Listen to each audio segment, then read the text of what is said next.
नमस्कार। आज हम पढ़ेंगे रेशनलाइजेशन, जिसको कहते हैं प्रमेयीकरण।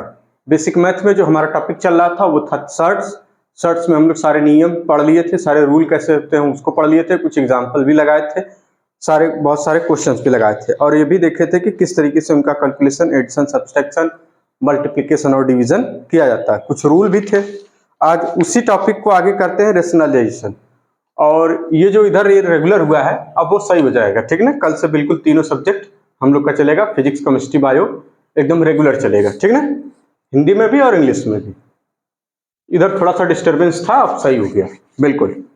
तो एग्जाम्पल है कि रेशनलाइजेशन करते कैसे हैं, पहले तो ये सीखते हैं, फिर उसके बाद ये फिजिक्स में थोड़ा बहुत यूज होता है।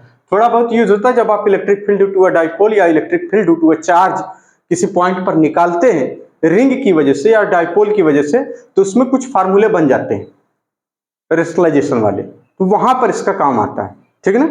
तो एग्जांपल एक पहले इसको समझते, पहले ये होता क्या है, ठीक। एग्जांपल लिया हुआ है यहाँ पे, देखिए 2 + √3, 2 + √3 इस तरीके से है। और कह रहा है कि इसका एक फैक्टर, यानी ये सब इर्रेशनल नंबर है। ये सब क्या है? Irrational number. रेशनल नंबर और इर्रेशनल नंबर में डिटेल में मत जाइए, बस ये समझिए कि जिसमें रूट में कुछ हो, पाई हो, ई हो, कुछ ऐसी वैल्यू जिसका मतलब जो खत्म ना हो, यानी लास्ट तक उनका डिवीजन चलता रह जाए, वो क्या होती है? जीरो को छोड़ के बाकी सब कुछ, तो क्या हो जाएगा? Irrational number. यानी ये सब क्या है? Irrational number. कह रहे हैं ये और एक नंबर मान लीजिए 2, अब इसी का साइन चेंज कर दीजिए, सिर्फ इसका साइन यहां पर हमने माइनस लगा दिया, √3 कर लिया, ये हो गया, ठीक। यानी ये दो इर्रेशनल नंबर है, ये भी क्या है? इर्रेशनल नंबर, और ये भी क्या है? इर्रेशनल नंबर, ठीक। ये दो इर्रेशनल नंबर हैं, अपरिमेय संख्या, ठीक। परिमेय संख्या एक होती है अपरिमेय। ये दोनों अपरिमेय संख्याएं हैं, जिसकी परिमिति नहीं है, जिसकी सीमा ना हो, ठीक, वो अपरिमेय संख्या है। अब इनका आपस में क्या करिए? मल्टीप्लीकेशन करिए। तो देखिए मल्टीप्लीकेशन पहले किसका किसमें करेंगे? इसका या तो इसमें या तो इसमें, या इधर से इसका इसमें, यानी हमने इसको कर दिया 4, इसका इसमें मल्टीप्लाई कर लिया पहले, फिर इसी का इसमें मल्टीप्लाई कर लिया, कितना आ जाएगा? 2√3। अब देखिए अब इसका मल्टीप्लाई करना है, सबसे पहले इसमें, तो कितना आ जाएगा? माइनस का 2√3, ये साइन आगे लगा हुआ है, ये साइन देखिए बड़े गौर से, एकदम जल्दीबाजी नहीं है कोई, ये माइनस हो जाएगा 2√3। अब आगे क्या हो जाएगा? √3 इंटू √3, कितना हो जाएगा? सिर्फ 3, माइनस या प्लस, देखिए यहाँ प्लस लगा हुआ, यहाँ माइनस लगा हुआ, क्या हो जाएगा? माइनस, ये यानी √3 इंटू √3 इस तरीके से, इंटू √3 क्या आ जाता है? रूट में 3 इंटू 3, ये पेयर बन गया। एक पेयर बाहर ले लेते हैं, स्क्वायर का जो नियम है स्क्वायर रूट लेने का, वो उसी तरीके से ये बन गया। बिल्कुल सिंपल तरीका। ये देखिए एक दूसरे से कैंसिल हो गया, ये 4 हो गया, ये -3 हो गया, इक्वल टू 1। अब ये हम ये कह सकते हैं, यानी ये देखिए क्या है? 1 क्या है? Rational number. 1 क्या है? Rational number. जब दो, यानी कि जब हम ये कह सकते हैं कि दो नंबर्स के, दो इर्रेशनल नंबर्स का मल्टीप्लिकेशन अगर एक रेशनल नंबर आए, तो हम कहेंगे कि इसमें से ये एक दूसरे के, एक दोनों क्या है? फैक्टर। कौन सा फैक्टर है? रेशनलाइजेशन फैक्टर है। तो हम ये क्या लिख देंगे कि जब दो, ठीक, इर्रेशनल नंबर के या इर्रेशनल नंबर का मल्टीप्लिकेशन कितना आ जाए? गुणनफल, मल्टीप्लिकेशन। जब दो रेशनल नंबर का मल्टीप्लिकेशन एक रेशनल नंबर आ जाए, क्या आ जाए? Rational number.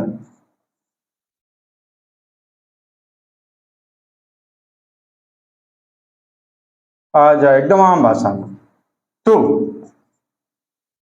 ये दोनों क्या है? एक दूसरे के, ये तो दोनों इर्रेशनल नंबर एक दूसरे के फैक्टर है। कौन सा फैक्टर है? एक दूसरे के रेशनलाइजिंग फैक्टर, रेशनलाइजिंग फैक्टर होते हैं। इसका मतलब यही होता है, ठीक। यानी ये वाला इसका रेशनलाइजिंग फैक्टर है, ये वाला इसका रेशनलाइजिंग फैक्टर है, और कोशिश यही करते हैं। अब दूसरा एग्जांपल लेंगे, अभी हम लोग तुरंत समझ जाएंगे कि रेशनलाइजेशन करते कैसे। जैसे हमारे जो एग्जांपल में आएगा, जो हमारे फिजिक्स में सवाल में आएगा, वो लगभग कुछ इस तरह से आएगा। इसको मिटा दे रहे, इसको नोट कर लीजिए, रेशनलाइजेशन इसी को कहते हैं। यानी रेशनलाइजेशन क्या होता है, जब दो इरेशनल नंबर आपस में मल्टीप्लाई हो और उनका जो मल्टीप्लीकेशन हो, जो उसका जो मैग्नीट्यूड हो, वो वापस से क्या आ जाए, यानी वो वापस से नहीं, उसको मतलब रेशनलाइजिंग फैक्टर, रेशनलाइजिंग नंबर आ जाए। जैसे 1 2 3, यानी एक पूर्णांक इंटीजर हो, ठीक है ना, इसको यानी पूर्णांक मतलब होता है इंटीजर, ठीक है ना, एक इंटीजर नंबर आ जाए, ये एक रेशनल नंबर आ जाए, तो हम कहेंगे कि वो दोनों, यानी ये दोनों रेशनल नंबर एक दूसरे क्या है, रेशनलाइजिंग फैक्टर है। यानी इसका रेशनलाइजिंग फैक्टर ये, इसका रेशनलाइजिंग फैक्टर ये, ठीक। अब एक एग्जांपल लेते हैं, उसी से हम लोग समझ लेंगे।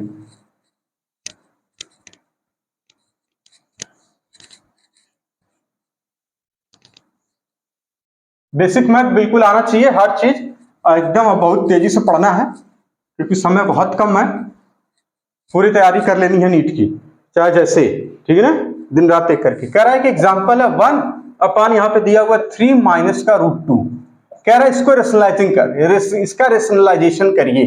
क्या है क्वेश्चन है, इसका रेशनलाइजेशन करिए,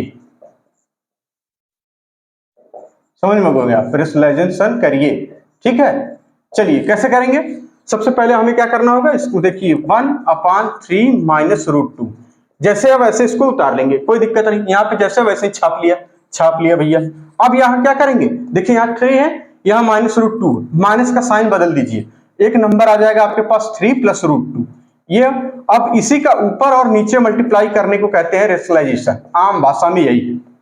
यानी ये ऊपर नीचे हम क्या कह दिए, मल्टीप्लाई, इसका मल्टीप्लिकेशन क्यों, क्योंकि ये इसी का फैक्टर है, तभी मल्टीप्लाई होगा और तभी हमारा आंसर जो हम चाह रहे हैं वो आएगा, यानी रेशनलाइजेशन हो जाएगा। इसका क्या हो जाएगा, परमेयीकरण या फिर रेशनलाइजेशन। देखिए यहाँ पे क्या हो जाएगा, 3 + √2 और यहाँ पे इसका आपस में मल्टीप्लाई करेंगे 9, और ये तो कट ही जाएगा, अभी हमने देखा ये बिल्कुल कट जाएगा, इसका मल्टीप्लाई करने की जरूरत नहीं है, माइनस का, अब बात खत्म हो गई। ये इसके बाद देखिए इसका आपस में मल्टीप्लाई करेंगे, ये कट जाएगा, ठीक है ना, ये रूट वाला अब क्या हो जाएगा, लास्ट वाला यानी √4, ये वाला √2 क्या हो जाएगा यहाँ पे 2। अगर नहीं समझ में आया तो अभी हम बता रहे हैं कैसे हमने कर दिया, अपान 7, ये आंसर हो जाएगा हमारा। यहाँ पर देखिए हमने क्या किया, इसका 3 3 जा 9 कर लिया, ठीक। अब इस 3 का, यानी किसी एक 3 का पहले 2 बार, एक बार इसमें एक बार इसमें, क्या हो जाएगा, देखिए यहाँ पे हो जाएगा 9 और यहाँ पे हो जाएगा आपका साइन लगा हुआ है, 3 का हमने इसमें मल्टीप्लाई कर दिया, 3 का इसमें मल्टीप्लाई कर दिया, 3 √2 आ गया, फिर इस √2 का इसमें कर दिया, कितना आ जाएगा, -3 √2। तो ये वाला बार बार नहीं करना, ये तो कैंसिल आउट हो जा रहा है, यानी कि इसका वाला सिर्फ मल्टीप्लिकेशन कर लेना आपस में, और इसका मल्टीप्लिकेशन कर लेना सिर्फ, यानी इसका स्क्वायर, यानी इसका स्क्वायर कर लेना और इसका स्क्वायर कर लेना, बस यही आंसर आ जाता है। इसका स्क्वायर करेंगे तो हो जाएगा, ले अब देखिए, अब फिर लास्ट में करेंगे तो कितना आ जाएगा, यहाँ पे 2 प्लस का माइनस का, ठीक है ना, 2, क्योंकि ये √2 था। बात समझ में आ रही, जैसे पिछले किया हमने, तो ये आ जाएगा हमारा आंसर रेशनलाइजेशन का। एक क्वेश्चन और इसी तरीके से कह रहा है कि एग्जांपल लिया हुआ है 6/3 √2, इसको अलग से करते हैं, इसको मिटा देते हैं, हो जाएगा इतने में ही, खैर कोई दिक्कत नहीं। 3 √2 माइनस का 2 √3, ये सवाल है, कह रहा है इसको रेशनलाइज कर दीजिए। कैसे करेंगे, वही बिल्कुल सिंपल तरीका, कुछ नहीं करना है, जैसे है वैसे पहले तो छाप लिया, बिना कुछ किए हमने छाप लिया, इनटू अब ये इस वाले नंबर का केवल साइन बदल कर ऊपर नीचे मल्टीप्लाई कर लेना, यानी 3, अब देखिए यहाँ पे √2 और प्लस का कितना हो जाएगा 2 √3, ये हो जाएगा, बिल्कुल हो जाएगा। अब यहां क्या हो जाएगा, 3 √2 प्लस 2 √3, ये आपस में इस तरह से, अब ये मल्टीप्लाई करना है इनको, ऊपर तो जो है वही देखिए 3 6 हो जाएगा, ये यहाँ ब्रैकेट में, फिर 3 √2 इसको ब्रैकेट में आप लिख लीजिए, 6 × 3 √2 और प्लस का 2 √3, ये हो जाएगा। अब अपान नीचे क्या आ जाएगा, देखिए ये नंबर है, एक बार इसका स्क्वायर लिख दीजिए, माइनस का स्क्वायर लिख दिया, आंसर आ जाएगा, कितना हो जाएगा 18, ये हो जाएगा, क्योंकि 3 3 का 9 2 18 हो जाएगा, ये कितना हो जाएगा, माइनस का 2 2 4 3 12 हो जाएगा, कोई दिक्कत नहीं। 18 में से 12 माइनस करें कितना आ जाएगा, बताइए, 12 13 14 15 16 17 18 6 आ जाएगा, यही तो आएगा, 12 4 16 2 18 6 आ जाएगा, देखिए यहाँ पर, कोई दिक्कत किसी को, जल्दी जल्दी हो जा रहा है क्या, इसका आपस में मल्टीप्लाई करेंगे तब भी देखिए 3 त्रिक का 9 और ये 2 2 जा 4, सॉरी 2 2 जा √2 इंटू √2 कितना हो जाएगा 2, और 9 एंड 2 आपस में मल्टीप्लाई होंगे तो कितना हो जाएगा 18 18। अब आ जाइए इसका आपस में कर दीजिए। देखिए सिर्फ इन्हीं का करना होता है, अगर आप अलग से मल्टीप्लीकेशन वो लंबा वाला प्रोसेस से करेंगे तब भी आंसर यही आना है ना, तब भी आपका आंसर यही आएगा, इसको घबराने की जरूरत नहीं है। फिर से हम क्या लिख देंगे यहाँ पे, यहाँ जब हम 6 लिखेंगे यानी इसकी पूरी वैल्यू क्या आ जाएगी 6, और एक स्टेप और ले लेते हैं, 6 हो जाएगा, ये ब्रैकेट में 3√2 हो जाएगा और प्लस का 2√3 हो जाएगा और अपान 6 हो जाएगा, 6 से 6 कैंसिल हो जाएगा, हमारा आंसर हो जाएगा 3√2 और प्लस का 2√3, ये आंसर आ जाएगा। ये रेशनलाइजेशन के बाद आंसर आता है। बस इतने की जरूरत है, इससे ज्यादा और सर्च में कुछ हमें पढ़ने की जरूरत भी नहीं है, क्योंकि यहीं तक क्वेश्चन हमसे पूछा जाएगा। इस बहुत ज्यादा क्वेश्चन पूछा नहीं जाएगा, रेशनलाइजेशन फिजिक्स में कहीं कहीं मिलेगा। जैसे इलेक्ट्रिक फील्ड निकालना हो किसी पॉइंट पे पर ड्यू टू अ रिंग, किसी रिंग की वजह से या किसी रिंग पे चार्ज है उसकी वजह से कहीं पर, तब जरूरत पड़ेगी। या फिर कहीं डाइपोल रखा हुआ, उस डाइपोल की वजह से उसके एक एक्सियल एक्सिस पर और इक्वेटोरियल एक्सिस पर, तब जरूरत पड़ सकती है। और इसी तरीके से और मैग्नेटिज्म में एक आध जगह जरूरत पड़ सकती है, इसके अलावा शायद ही जरूरत पड़ती है। ठीक है ना, तो ये रेशनलाइजेशन का तरीका होता है।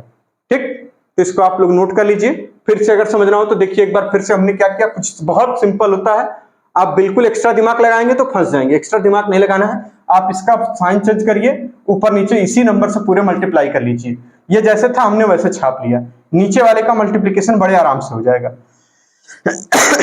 ठीक है, अच्छा ये आप अगर ये समझ पा रहे हो कि ये देखिए कितना, तो एक चीज और अगर आपको याद आ रहा हो कि आप अलजेब्रा अभी हमने पढ़ाया नहीं है, लेकिन अलजेब्रा में आप पढ़ेंगे एक जगह कि अगर कहीं लिखा हुआ है कि a और प्लस b और एक ब्रैकेट में लिखा हुआ a माइनस बी, इस तरीके से, ये क्या होता है, इसको ऐसे तो लिखते हैं a square minus B square, ये तो लिखते हैं, क्योंकि देखिए इसी का आपस में जब मल्टीप्लाई करेंगे तो यही तो आएगा।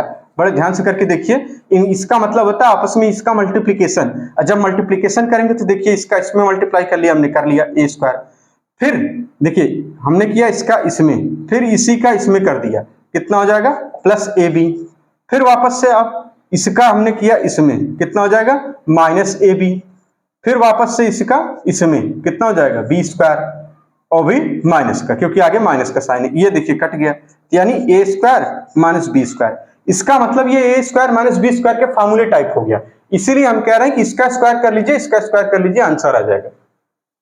बात समझ में, इसका स्क्वायर करेंगे, देखिए यहाँ पे 3 इंटू रूट टू है, और 3 इंटू √2 का जब स्क्वायर करेंगे तो 3 3 जा 9, और √2 का स्क्वायर हो जाएगा 2, और 9 एंड 2 आपस में मल्टीप्लाई होंगे तो कितना हो जाएगा 18 यानी 18। उसी तरह से इसमें करना था, सेम चीज वही है, सिर्फ इतना सा काम करना होता है। ये रेशनलाइजेशन, ये आगे अलजेब्रा भी पढ़ाएंगे तो आपको आसानी से समझ में आ जाएगा सारी चीजें, बिल्कुल आसानी से। ये होता है फार्मूला, ठीक है ना, फार्मूला क्या होता है, तो अभी यहाँ पे लिख देते हैं, फिर से इसको लिख लीजिए कि रेशनलाइजेशन में जो फार्मूला यूज हो रहा है साइन चेंज करके वो किस फॉर्म में है। ये तो हमने इस तरह से दिखा दिया, यानी a square minus B square is equal to a plus B in one bracket और a minus B in other bracket, ये हो जाता है, इनटू साइन लगा रहता है। ठीक, ये कुछ इस तरीके से, तो जब ये वाला फॉर्मूला आपको देखिए यही कुछ इस तरीके से यहाँ मिल रहा है, ये a है, a माइनस बी और फिर उसके बाद a प्लस बी, तो क्या हो जाएगा a का स्क्वायर माइनस बी का स्क्वायर, यही तो होगा, हमने वही किया है।